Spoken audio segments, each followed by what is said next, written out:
오늘 우리에게 주시는 하나님의 말씀 창세기 38장 24절에서 30절 말씀에서 보겠습니다. 창세기 38장 24절에서 30절 말씀입니다.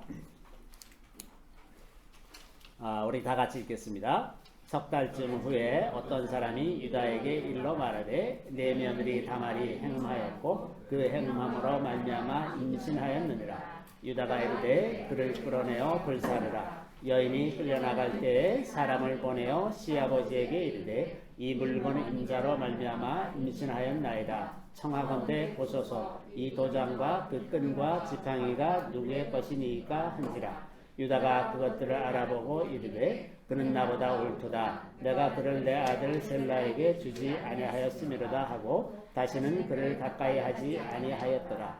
해산할 때에 보니 쌍태라. 해산할 때에 손이 나오는지라. 산파가 이르되 이는 먼저 나온 자라 하고 홍색 실을 가져다가 그 손에 메었더니 그 손을 도로 들이며 그의 아우가 나오는지라. 산파가 이르되 내가 어찌하여 터뜨리고 나오느냐 하였으므로 그 이름을 베레스라 불렀고 그의 형 곧 손에 홍색 실 있는 자가 뒤에 나오니 그의 이름을 세라라 불렀더라. 아멘.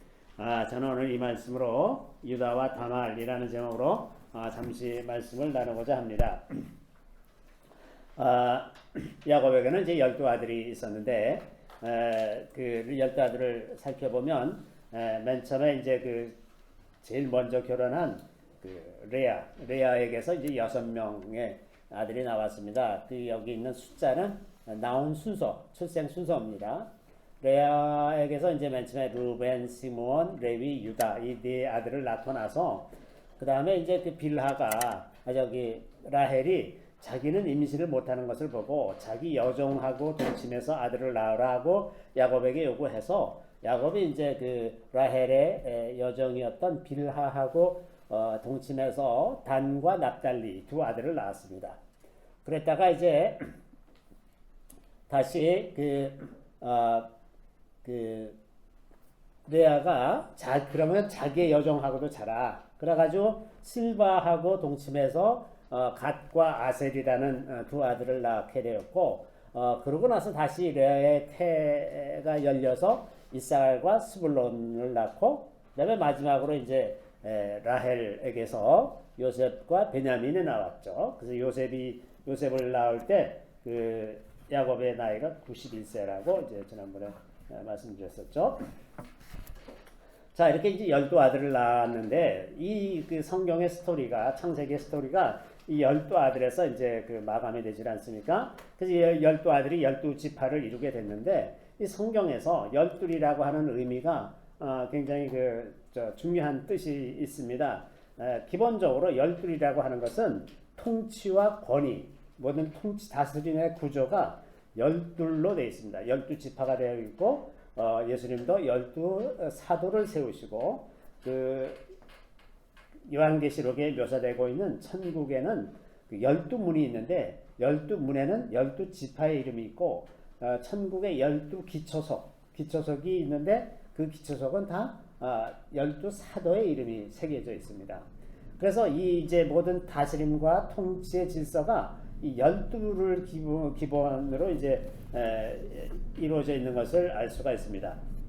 그래서 이제 매 안식일마다 제사장이 성소에 들어가서 그 떡 12개를 이제 새로 갈아 놓고 또 이제 제사장이 입는 옷 에봇에 이제 흉패에 이제 12보석 12지파를 상징하는 12보석이 달려 있죠.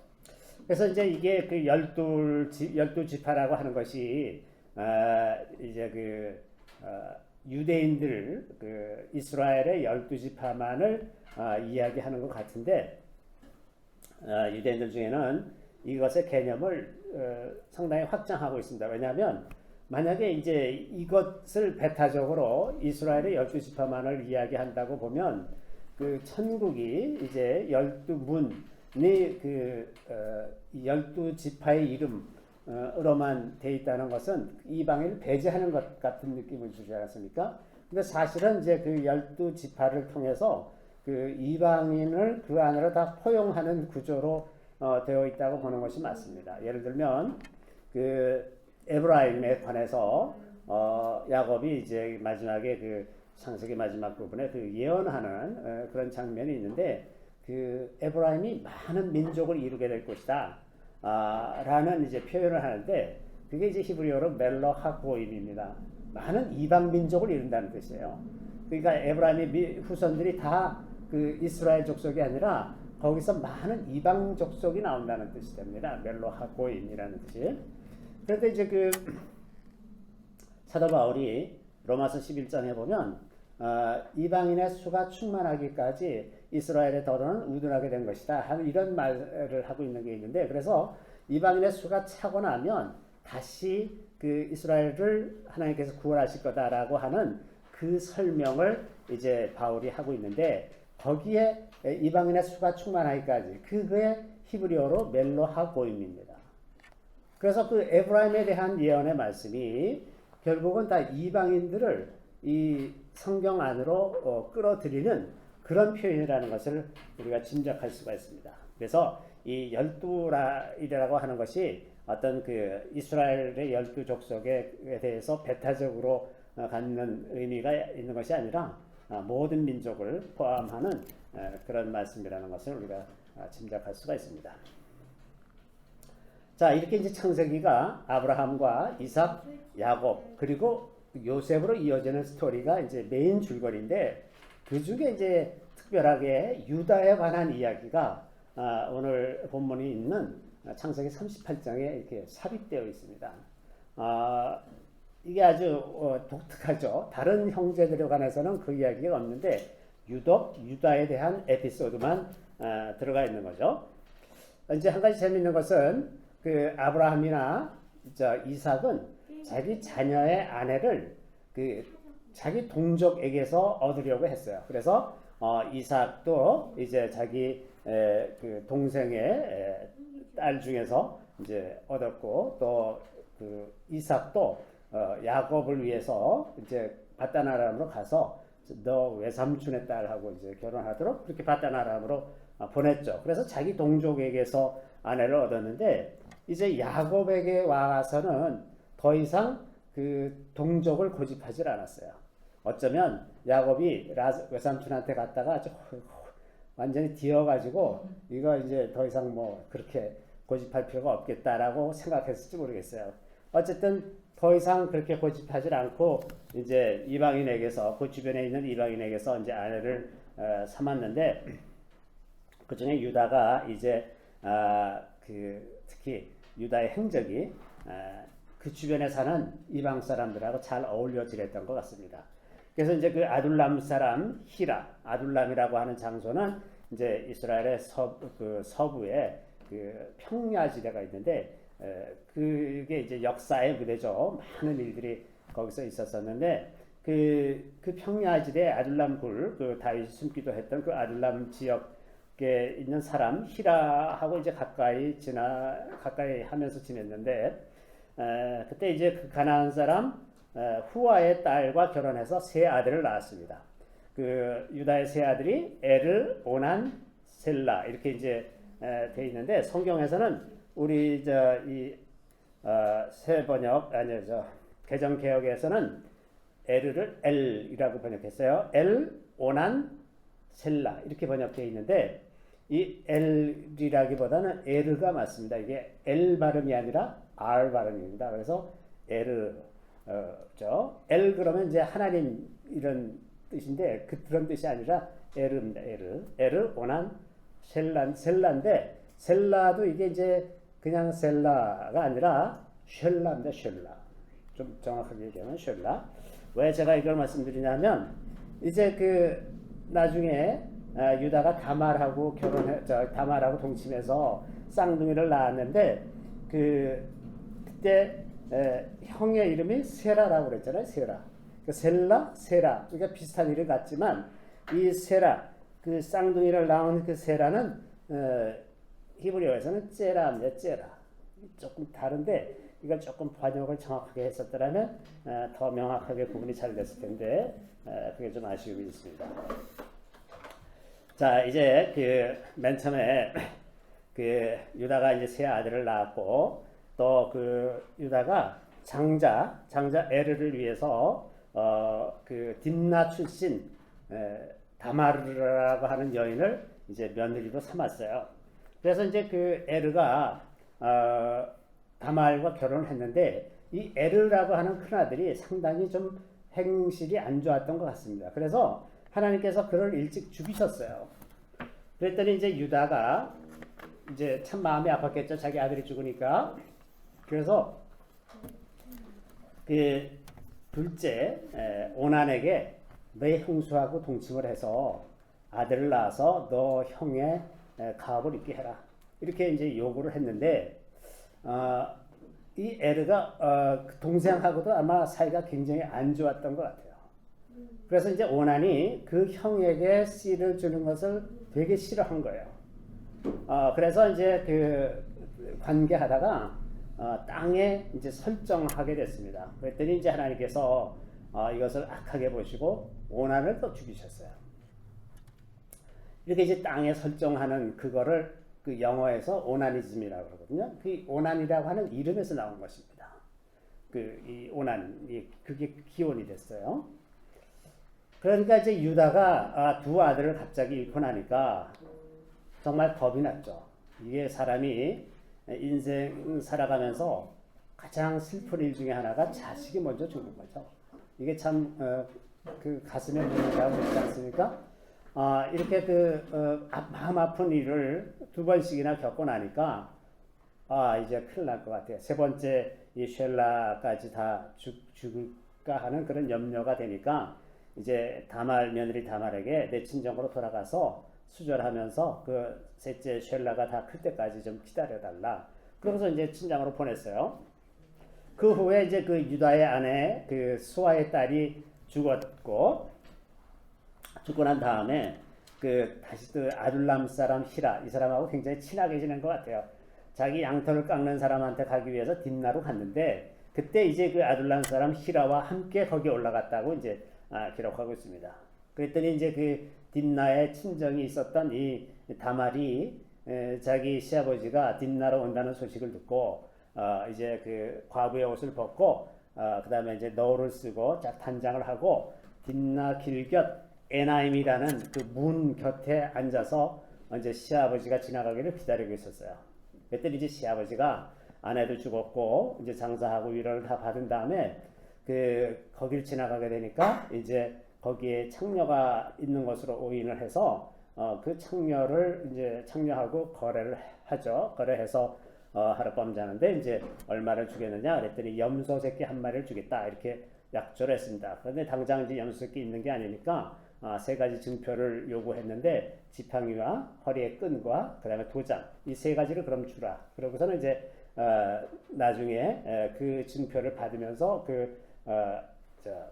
염소 새끼 한 마리를 주려고 이렇게 했습니다. 그래서 그 자기 친구를 통해서 그 딥나의 이제 그 창녀에게 이 염소 새끼 한 마리를 보내려고 했더니 그 친구가 여기에는 창녀가 없다 무슨 소리냐.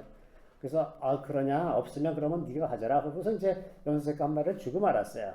근데 이제 몇 달 있다가 며느리가 임신했다는 소문이 나고 행음했다 이렇게 이제 소문이 난 거죠. 그래서 그 유다가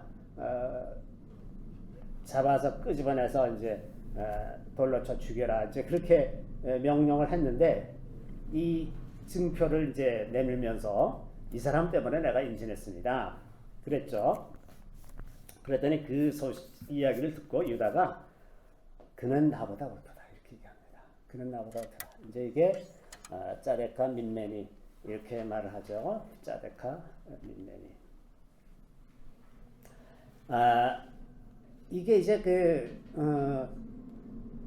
사실은 참 이 구절 때문에 이 부분 때문에 이 조선에 처음 복음이 들어왔을 때 굉장히 그 양반층에서 이 복음이라고 하는 것을 굉장히 그 거부감이 많았던 사건 중에 하나입니다. 어떻게 며느리하고 동침하는 이런 폐륜적인 내용을 가지고 있는 복음이 있느냐 그러면서 엄청나게 이제 반발을 많이 한 그 내용 중에 하나거든요. 근데 이것이 도덕적인 판단이 아닙니다. 도덕적으로 이 다말이 잘했다라고 말하는 것이 아니라 관계적인 개념이라는 것이죠. 그래서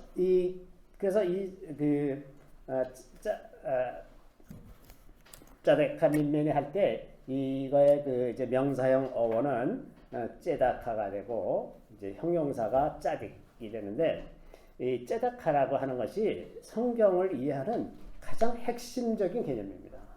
안타깝게도 이렇게 핵심적인 개념인데 이 단어가 우리말 성경에서는 굉장히 여러 가지 단어로 번역되고 있어요. 영어에서는 다 righteousness로 번역되어 있습니다. righteousness. 그런데 우리말에서는 의로 번역되기도 했다가 공의로 번역되기도 했다가 뭐 이렇게 해서 그 번역이 일관성이 없습니다. 그래서 그걸 정확하게 이해하기 어려운데 그래서 여러분들이 이 그 의, 공의, 정의 이런 용어들이 나올 때에는 그 원어가 뭔지를 한번 살펴볼 필요가 있습니다. 그래야 성경을 우리가 정확하게 이해할 수가 있어요.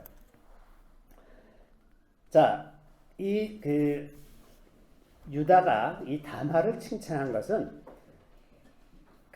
이 다말이 그 시댁에 대한 관계에 충성스러운 것, 그 관계에 대한 충성심 때문에 칭찬한 겁니다. 도덕성을 칭찬한 것이 아니라 관계에 대한 충성심을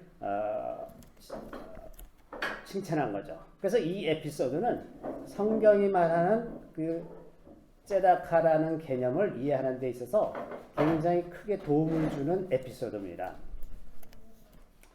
자, 우리는 종종 그리스도인들로서 굉장히 도덕성을 많이 강조를 합니다. 그리고 이제 사람들을 이제 판단하고 평가할 때 그의 도덕성, 언행 뭐 이런 것을 가지고 이제 많이 판단을 하죠. 그래서 미국 트럼프 대통령도 엄청 싫어하고 이제 막 말을 이랬다 저랬다 하는 것 같고 막 그러니까 이제 굉장히 비난하고 막 이런 일들이 많은데 하나님의 관점은 그런 도덕성으로 보질 않습니다. 왜냐하면 그 도덕성의 관점에서 볼 때 모든 사람이 다 하나님 앞에서 비슷비슷합니다. 그렇지 않습니까? 그 마음의 음욕을 품은 자마다 가늠한 거나 마찬가지입니다. 하나님의 관점은 이런 거거든요. 그래서 이제 겉으로는 음행을 안 했을 수도 있지만 그 마음에도 음행을 안 한 사람은 별로 없을 거거든요. 자, 이런 관점에서 하나님이 우리를 보시기 때문에 그 도덕성의 관점에서 사람들을 보는 것은 하나님의 생각과 좀 다른 겁니다. 도덕성이라는 것은 하나님을 잘 믿으면 저절로 따라오기는 하지만 도덕성에 문제가 없다고 해서 하나님과의 관계가 문제가 없는 것은 아니죠. 도덕성보다 더 앞선 것은 하나님과의 관계입니다. 근원적으로 하나님과의 관계가 바로 되고 플러스 도덕적으로 좋으면 좋지만 그것이 그 하나님과의 관계를 근본적으로 엎을 정도의 그런 힘이 있는 것이 아니다 하는 겁니다. 도덕성이라는 것이. 그래서 그 째다카라고 하는 것은 이 언약이라는 관점에서 볼 때 하나님과의 관계에 바르게 서 있는 것, 그것을 이제 째다카라고 말할 수가 있어요. 마치 다말이 자기 시댁에 대해서 완전히 충성스럽게 그 관계를 유지하고 있는 것처럼 우리가 하나님과의 언약 관계에 있어서 하나님에 대해서 완전히 충성스럽게 그 관계를 맺고 있는 상태, 그것이 하나님 앞에서 우리의 째다카라고 말할 수가 있습니다. 다시 말해서 이 째다카라고 하는 것은 하나님을 하나님으로 인정하는 거예요. 그래서 그가 우리를 창조하시고 다스리시며 심판하시는 분이시라는 것을 인정하는 겁니다. 하나님은 우리를 창조하셨고 다스리고 계시는 분이고 우리를 심판하시는 분이라고 하는 겁니다. 그래서 그렇기 때문에 그것을 우리가 인정한다면 하나님의 뜻을 따라서 살기로 결단하는 결단이 우리에게 있는 상태, 그것이 째다카예요. 그냥 머리로만 하나님을 인정하는 것이 아니고 말로만 하나님을 인정하는 것이 아니고 하나님께서 원하시는 대로 사는 것, 거기까지 가야 그게 째다카한 겁니다. 그게 충실한 거예요. 하나님과의 관계에 충실한 겁니다. 어떻게 보면 우리가 하나님의 뜻을 따르기로 선택하고 간다는 것 자체가 모순입니다. 왜냐하면 우리가 다 하나님의 피조물이고 마땅히 그냥 하나님의 뜻대로 사는 것이 당연한 거예요. 하나님 입장에서 볼 때는 너무나 당연한 건데 마치 사람은 그것을 우리가 선택할 수 있다고 착각합니다. 어쨌든 그러한 선택에 따라서 사람은 자기의 잘못된 행동에 대한 결과에 책임을 지게 된다고 하는 것입니다. 자, 우리가 하나님을 창조주 하나님, 만물을 다스리시는 하나님, 그리고 우리를 심판하시는 하나님이라는 것을 믿으면 다른 것을 두려워하지 않게 됩니다. 가장 근원적인 분이신 그 하나님을 바르게 안다면 다른 것들은 다 피조물일 뿐이고 하나님 앞에서 별것이 아니라는 것을 우리가 알지 않습니까? 그래서 하나님을 하나님으로 바르게 인정하면 우리가 두려움 없이 살게 되는 것이죠. 이론적으로는 적어도 이론적으로는 그렇습니다. 자, 우리가 그래서 말로는 창조주 하나님 이런 말도 잘하고 뭐 전지전능하시고 무소부재하시고 뭐 이런 말도 잘하고 그렇습니다. 그런데 실제로는 그렇게 살지 못하죠. 우리는 두려워할 때도 많고 하나님의 말씀을 거북하게 여길 때가 또도 많이 있습니다. 그것이 분명히 진리라는 것 알아도 하나님의 말씀이 부담스럽게 여겨지기도 하죠. 이스라엘 백성들도 이랬습니다. 그래서 예레미야 23장 34절 36절에 보면 또 여호와의 엄중한 말씀이라 하는 선지자에게나 제사장에게나 백성에게는 내가 그 사람과 그 집안을 벌하리라 하셨다 하고, 여기 엄중한 말씀이다 라고 하는 그 단어가 무슨 표현이냐면 부담스러운 말씀입니다. 하나님의 부담스러운 말씀이 무엇이냐? 35절에 너희는 서로 이웃과 형제에게 묻기를 여호와께서 무엇이라 응답하셨으며 여호와께서 무엇이라 말씀하셨느냐 하고 다시는 여호와의 엄중한 말씀이라 말하지 말라. 이렇게 엄중한 말씀이니까 너희들이 잘 들어야 돼. 그런데 그 엄중함이라고 하는 말의 뉘앙스가 하나님의 말씀이 늘 부담이라는 겁니다. 부담. 36절에 다시는 여호와의 엄중한 말씀이라 말하지 말라. 각 사람의 말이 자기에게 중벌이 되리니 이는 너희가 살아계신 하나님 만군의 여호와 우리 하나님의 말씀을 망령되이 사용함이니라 하고, 하나님의 말씀 있는 그대로 받아들이지 않고 자기의 편의에 따라서 부담스러워하고 싫어하는 그러한 경향이 사람 안에 늘 있는 거예요. 그래서 이제 옛날 이스라엘 백성들 다 이스라엘이 멸망하게 될 때까지 사람들은 계속해서 그런 길을 갔고 우리도 마찬가지로 이 굴레에서 벗어나기가 참 어렵습니다. 그래서 우리도 하나님의 말씀을 싫어하고 그 말씀을 순종하며 사는 것도 싫고 또 그 죄에서 멀리 떠나서 거룩하게 살고자 하는 생각은 있어도 실제로 그렇게 하기는 너무나 어렵다는 것을 우리의 삶의 경험으로 알고 있습니다. 사람은 아무리 노력해도 이 굴레에서 벗어날 수가 없습니다. 우리 안에 있는 죄가 계속해서 우리를 참소해서 하나님으로부터 멀어지게 만들고 의심하게 만들고 두려워하게 만들고, 그래서 눈에 보이는 것에 따라 더 많은 영향을 받으면서 살게 됩니다. 우리가 마음을 아무리 단련하고 수련을 하고 도를 닦는다고 하더라도 그 해결되는 문제가 아니고 돈과 권력이 많다고 해서 해결되는 문제도 아닙니다. 이 굴레에서 벗어날 방법이 없어요. 그래서 사실은 멸망만이 우리의 운명이죠. 우리에게서 제자칼을 찾으려고 해도 제자칼은 없습니다. 그것을 이루지 못하죠. 이렇기 때문에 예수 그리스도께서 오신 것이 우리에게는 정말 너무나 감사한 일입니다. 이런 절망의 상황에서 예수님이 벗어나게 해주셨습니다. 우리는 도저히 하나님 앞에서 짜증할 수가 없는 사람인데 예수께서 십자가에 달려 죽으시고 부활하심으로써 우리의 죄값을 다 치르시고 그리고 예수 믿는 자를 거룩하다고 인정하셔서 성령을 보내주시는 겁니다. 그러니까 예수께서 우리의 죄값을 치르고 돌아가셨다는 것이 한 측면이면 그렇게 해서 우리가 거룩한 사람이 됐을 때 성령을 받게 하신 것, 이것이 이제 핵심적으로 중요한 거죠. 그래서 이제 우리 안에 죄로 우리를 몰아가는 그 세력이 계속 남아있기는 하지만 동시에 우리 안에 성령께서 와 계시다는 겁니다.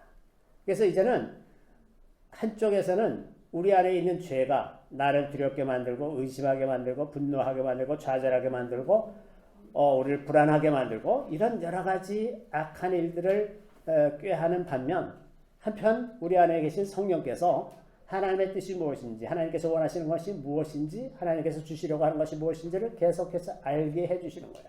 그래서 우리 안에 이 두 가지 질서가 있는데 이 질서 중에서 내가 선택할 수 있는 그 길을 열어주셨다고 하는 겁니다.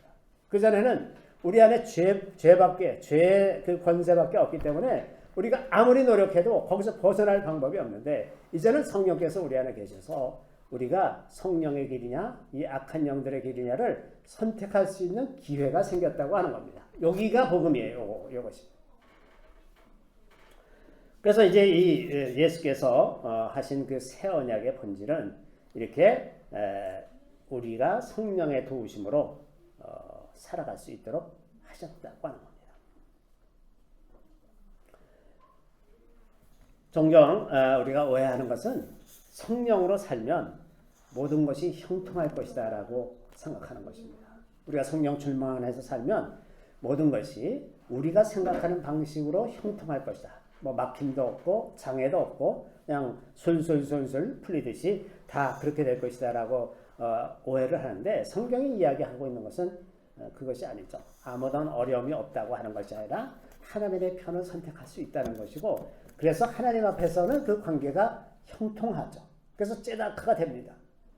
그런데 현실 속에서는 그것이 어려움으로 갈 가능성도 많이 있는 거죠. 그래서 믿음의 조상들이, 믿음의 선배들이 많은 어려움 속에서 살았던 것을 우리가 잘 알고 있습니다. 형통한 삶은 있을 수도 있고 아닐 수도 있어요.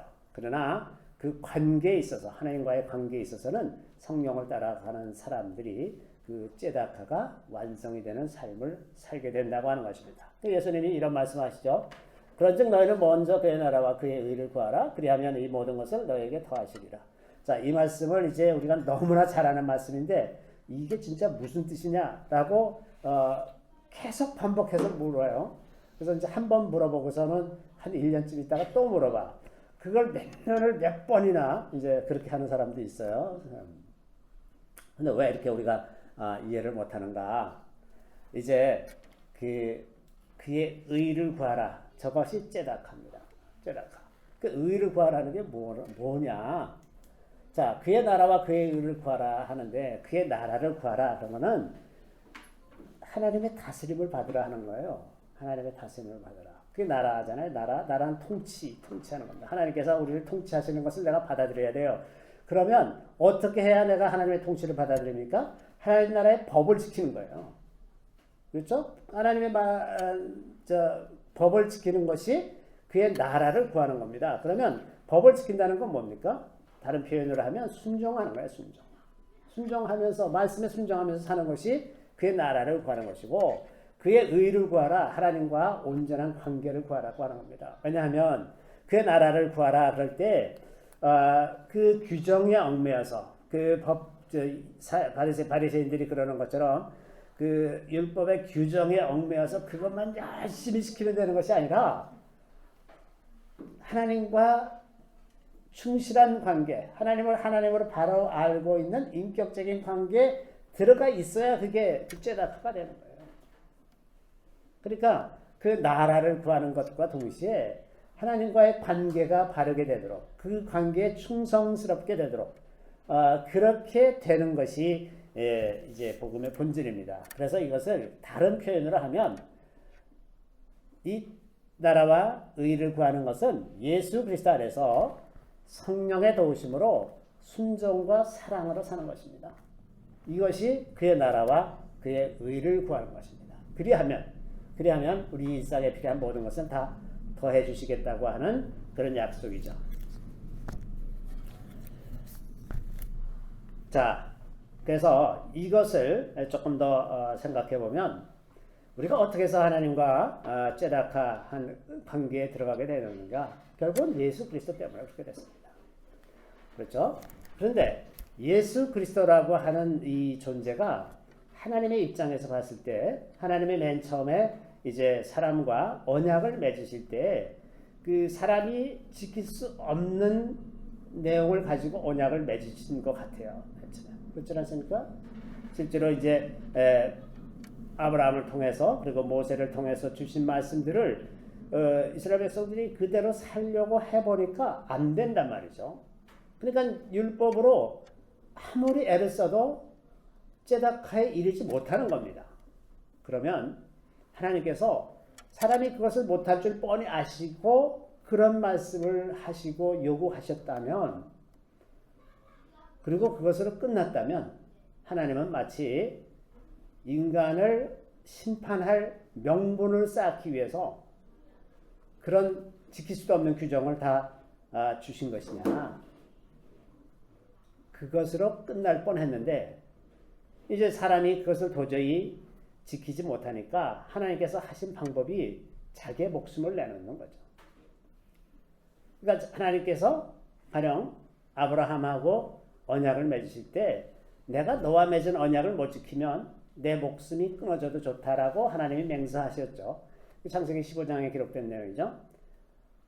그래서 하나님이 실제로 자기 아들을 보내셔서 죽이시는 겁니다. 왜냐? 하나님이 맨 처음에 사람이 못할 줄 알면서 언약을 맺으신 것을 어떻게 해서든지 다 이루시기 위해서 하나님께서 하실 수 있는 방법, 그 방법이 자기 아들을 십자가에 못 박는 겁니다. 그러니까 하나님께서 자기 자신을 희생하신 것과 마찬가지죠. 그래서 이 언약의 시점에서부터 하나님은 자기 아들을 그렇게 십자가에서 버리시기로 마음을 정하고 언약을 맺으신 거예요. 그래서 예수 그리스도는 하나님의 의입니다. 하나님이 얼마나 사랑과의 언약을 중요하게 생각하고 그 언약을 반드시 이루시기를 원하셨는지 자기 아들을 십자가에 못 박을 정도로 그런 마음으로 하셨다고 하는 겁니다. 또 사람의 입장에서 볼 때 누구든지 예수를 믿어서 죄사함을 받고 성령의 인치심을 받으면 예수 안에 그렇게 있기만 하면 하나님 보시기에 다 의로운 사람이라고 봐주시는 거예요. 그래서 다른 어떤 사람도 할 수 없었던 그런 의로운 것을 예수께서 인류를 대표해서 하심으로 말미암아 사람이 예수를 믿어 예수 안에 있으면 하나님이 보시기에 의로운 사람이라고 인정하게 되는 겁니다. 그래서 예수 그리스도는 하나님의 의일 뿐만 아니라 사람의 의이기도 합니다. 그래서 예수 그리스도 안에서 하나님과 사람이 완전하게 화해하게 되는 거죠. 그래서 예수 그리스도는 하나님의 제다카이기도 하면서 동시에 사람의 제다카이기도 하다 하는 겁니다.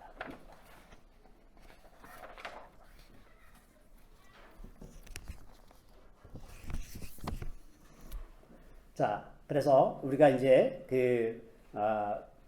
예수 그리스도 안에서 사는데 때때로 그렇게 형통하지 않은 삶을 살게 되는 것에 대해서 주님이 미리 다 말씀하셨습니다. 그래서 마태복음 5장 6절에 보면 의에 줄이고 목마른 자는 복이 있나니 그들이 배부를 것이며, 의에 줄이고 목마른 자, 하나님과의 관계를 갈망하고 그것을 가장 소중하게 생각하는 자들은 반드시 배가 부르게 될 것이다. 그것에 대해서 만족하게 될 것이다. 하나님께서 반드시 자기를 찾는 자들에게 복 주시는 이심을 알게 될 것이다 하는 거죠.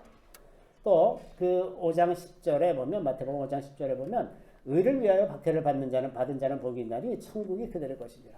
왜냐하면 세상에 아직 죄가 남아있기 때문에 하나님의 뜻대로 살고자 하는 사람들을 그 죄의 세력이 가만히 두질 않죠. 어떻게 해서든지 그 일을 방해하기 때문에 이런저런 방법의 그 핍박이 있게 마련입니다.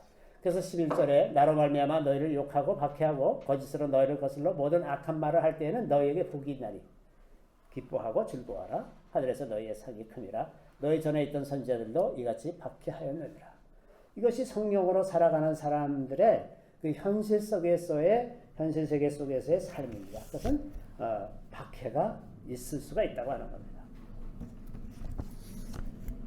자, 유다가 다말에 대해서 그런 나보다 옳다 하는 그 말의 깊이는 이러한 그 제다카라고 하는 개념이 있다고 하는 것을 우리가 생각해 볼 필요가 있습니다. 자, 이제 조금 다른 관점에서 유다에 대해서 다시 좀 잠깐 말씀드리면, 그래서 결국은 이제 유다는 그 아들 둘을 잃고 이제 그 다말을 통해서 쌍둥이를 얻었어요. 마치 욥이 자녀들을 다 잃었다가 다시 회복된 것처럼 이 유다가 아들 둘을 잃었는데 그 다말을 통해서 베레스와 세라라고 하는 두 아들을 얻게 되었죠. 그리고 거기서 이제 다윗도 나오고 예수 그리스도도 나옵니다. 그 앞에 아들이 아니라 이 다말에게서 얻은 아들에게서 놀라운 일들이 일어나죠. 자, 이런 경험이 이제 창세기 38장에 기록되어 있는데, 이 경험이 아마도 그 나중에 유다가 그 자기 아버지를 설득하고 요셉을 설득하고 이러면서 그 자기 족속을 애굽으로 가서 이제 잘 위기의 때를 지낼 수 있도록 설득하는데 아마 큰 힘이 됐을 것이라고 생각합니다. 보면 이 창세기 뒷부분에 가면 유다가 그 아버지를 설득하는 내용들, 또 혹은 형제들을 설득하는 내용들, 형제들이 요셉을 죽이려고 했더니 유다가 미디안 상인이 지나가는 것을 보고 그러지 말고 우리 요셉을 팔자. 이렇게 하니까 아주 뭐 돈도 생기니까 죽이는 것보다 돈도 받고 얼마나 좋아. 그러니까 이제 팔았잖아요. 그래서 이제 그 요셉이 애굽의 총리가 되는 길을 열어준 거나 마찬가지가 됐죠. 또 이제 그 요셉이 베냐민을 데려오라고 이제 그렇게 말을 하니까 그 야곱이 베냐민까지 데려가서 그 개까지 다 죽이려고 하느냐 그러면서 이제 완강하게 거절하고 있을 때 이제 곡식은 다 떨어져 가고, 그러니까 유다가 나서서 그 아버지를 설득합니다. 유다가 아버지를 설득하는데 창세기 43장 8절 9절에 이제 이렇게 되어 있습니다. 유다가 그의 아버지 이스라엘에게 이르되 저 아이를 나와 함께 보내시면 우리가 곧 가리니 그러면 우리와 아버지와 우리 어린 아이들이 다 살고 죽지 아니하리이다. 내가 그를 위하여 담보가 되오리니 아버지께서 내 손에서 그를 찾으소서. 내가 만일 그를 아버지께 데려다가 아버지 앞에 두지 아니하면 내가 영원히 죄를 지리이다. 이렇게 이제 아버지를 설득하게 되는데 이 말을 듣고서 야곱이 설득이 됐어요. 그래서 베냐민을 보내기로 정하는데, 유다가 어떻게 이런 말을 아버지에게 할 수 있었을까? 제가 짐작하기에는 아마 자기 아들 둘을 잃은 경험 때문에, 그 진실한 마음 때문에 아버지를 설득할 수 있지 않았을까? 저는 그런 생각을 합니다. 다른 어떤 형제들보다도 유다가 가진 그 아픔 때문에 이 아버지를 설득하는 힘이 있었고, 또 나중에 이제 다시 그래서 베냐민을 데리고 애굽으로 내려갔는데, 이제 요셉이 또 베냐민의 자루에다가 이제 그 자기 은자를 넣어가지고 이제 모함을 해서 그 베냐민을 노예로 삼기로 그렇게 이제 말하자면 쇼를 하지 않습니까? 그럴 때 유다가 요셉에게 하소연하는데 이 이야기가 너무나 감동적입니다. 얼마나 그 유다가 아버지에게 효심이 극진한지 이렇게 얘기하죠. 우리 같이 한번 읽어보겠습니다. 아버지의 생명과 아이의 생명이 서로 하나로 묶여 있거늘 이제 내가 주의 종 우리 아버지에게 돌아갈 때에 아이가 우리와 함께 가지 아니하면 아버지가 아이의 없음을 보고 죽으리니 이같이 되면 종들이 주의 종 우리 아버지가 흰머리로 슬퍼하며 서울로 내려가게 함이니이다. 주의 종이 내 아버지에게 아이를 담보하기를 내가 이를 아버지께로 데리고 돌아오지 아니하면 영영이 아버지께 죄짐을 지리이다 하였사오니 이제 주의 종으로 그 아이를 대신하여 머물러 있어 내 주의 종이 되게 하시고 그 아이는 그의 형제들과 함께 올려 보내소서. 그 아이가 나와 함께 가지 아니하면 내가 어찌 내 아버지에게로 올라갈 수 있으리까? 두렵건대 제가 내 아버지에게 미침을 보리이다. 내가 베냐민을 데려가지 않으면 아버지 돌아가실 거다. 그리고 그걸 내가 어떻게 그렇게 할 수가 있겠느냐? 그러면서 차라리 나를 노예로 삼아달라. 이렇게 이제 설득을 하지 않습니까? 아주 극진한 그 효심이 이 유다에게 있어요. 자기 아들을 잃어본 경험 때문에 아들을 잃은 것을 경험하고 있는 자기 아버지가 어떤 아픔을 겪고 있는지 아마 유다처럼 잘 알 수 있는 사람이 없었을 겁니다. 그래서 그 설득력 있는 언변으로 요셉에게 얘기하니까 이 얘기를 듣고 요셉이 엉엉 울죠. 그리고 이제 요셉이 자기 정체를 드러내고 형제들과 다 화해하게 되는 이런 결과가 되었습니다. 자, 이렇게 해서 그 유다의 역할이 이제 창세기에서 그 메인 스토리에서는 약간 벗어나 있는 사람이지만 굉장히 중요하게 다뤄지고, 그래서 이제 그 유다에 대해서 야곱이 마지막에 예언을 할 때에도 유다에 대한 내용이 제일 깁니다. 그리고 거기서 지도자가 계속해서 나올 것이다. 이런 예언을 하죠. 그래서 유다 지파에서 메시아도 나오고 다윗 왕과 같은 많은 지도자들이 유다 지파에서 나왔고, 오늘날도 유대인 그러면 유다의 후손들이라는 거예요. 그러니까 이스라엘을 대표하는 그 지파의 이름으로 오늘날에도 불리고 있다고 하는 것입니다. 이런 것이 유다가 경험한 그런 일들, 특히나 다말과의 관계에서 유다가 겪었던 그런 일들이 그의 인생에 아마 굉장히 큰 영향을 미치지 않았을까, 그런 생각을 합니다. 우리가 이제 이 유다와 같이 지혜롭고 어떤 고통이 있다 할지라도 그것을 하나님께서 더 좋은 방법으로 활용하시는 것을 보면서 우리에게 닥치는 고난이 있다 하더라도 그것을 마냥 부정적인 것, 나쁜 것으로만 볼 것이 아니라 그것을 통해서도 하나님은 여러 가지 일을 하신다는 것을 기억하고 고통을 두려워하지 말고 고난을 두려워하지 말고 계속해서 믿음으로 전진하면서 살아가는 것, 그 과정에서 하나님께서 놀라운 빛을 비춰주셔서 그 모든 일들의 의미들을 나중에는 알게 하실 것이라는 것을 우리가 기억할 필요가 있습니다. 잠깐 기도하겠습니다. 주님, 우리 유다의 삶을 통해서 우리에게 교훈하시는 것을 감사드리옵나이다. 오직 다말이 그 시댁에 충실했던 것처럼 우리가 다 주님과의 관계에 충실하게 하시고 주님의 말씀에 순종하며 주님을 사랑하며 이웃을 사랑하며 주의 뜻대로 살아가는 우리 모두가 되게 하여 주시기를 우리 구주 예수 그리스도의 이름으로 감사하며 기도드리옵나이다. 아멘.